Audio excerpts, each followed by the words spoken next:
regarde ce soir épisode 4. Et oui les gars, bon on a fait un petit tour en Corée, c'était bien. On a mangé du bœuf bulgogi, c'était cool. Ils ont un petit pet au casque quand même les Coréens avec leur thriller. C'est ça qui sort un petit peu des sentiers battus. Vous me direz ce que vous avez pensé en commentaire. Et ouais, on en est déjà à l'épisode 4, incroyable, on dirait qu'on se connaît déjà depuis 10 ans. Et pourtant non. Donc on n'est plus en Corée, on est de retour en France. La France du général de Gaulle. Alors, je vous fais un petit top 3 tout mignon, tout choupi, pour vous mes petites loutres. Numéro 1, on va partir sur des séries cette semaine. Et je vais vous dire exactement où vous pouvez les trouver. Pas comme la semaine dernière. Numéro 1, on va parler d'une série. Si vous aimez l'ambiance de Guy Ritchie, qui est avec des gitans, des problèmes d'argent, de la violence, un peu d'humour anglais, british, c'est toujours le même. En fait, c'est toujours un petit peu la même chose avec Guy Ritchie. C'est ça qui est bien et pas bien. C'est qu'il faut s'attendre, il n'y aura pas vraiment de grosses surprises. Si vous avez aimé Snatch, Arnaque, Crime et Botanique, c'est le même style de film. Donc ça se regarde tranquillement, gentiment, mais je trouve qu'il aurait pu quand même s'aventurer à prendre plus de risques narratifs, à essayer de faire quelque chose qui change de l'ordinaire. Ça, c'est un peu dommage. Mais ça se regarde tranquille. Si vous voulez pas vous prendre la tête, regardez un petit truc un petit peu rigolo, sympa, regardez The Gentleman sur Netflix. Numéro 2, alors là, c'est une série à succès. Une série à succès qui... Ça fait déjà plusieurs saisons qu'elle existe, donc elle n'est pas récente. Mais récemment, il y a eu la saison 5 qui est sortie. Donc c'est pour ça que je vous en parle. Je vous en parle car moi, j'ai beaucoup apprécié la saison 5. La série dont je vous parle, c'est Fargo.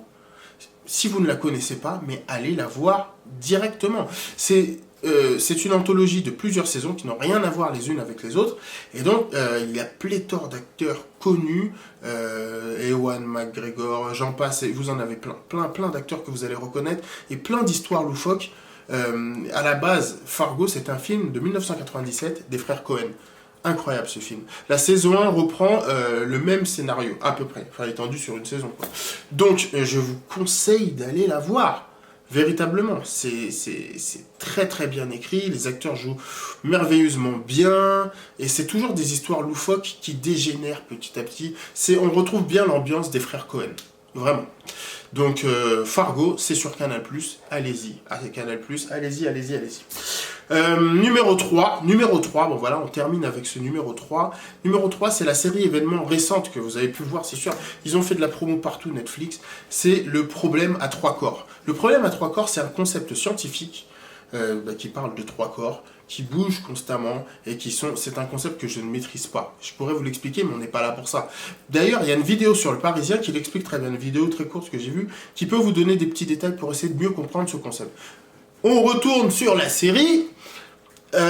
C'est une série, je pense que Netflix mise beaucoup sur cette série, en tout cas dans l'avenir. Ils se sont dit, ça va être peut-être, ça va prendre le flambeau de Stranger Things sur Netflix, mais en tout cas, on sent déjà qu'il y a eu des moyens, on sent qu'il y a vraiment une volonté de construire quelque chose sur le long terme et de faire une grosse série de science-fiction.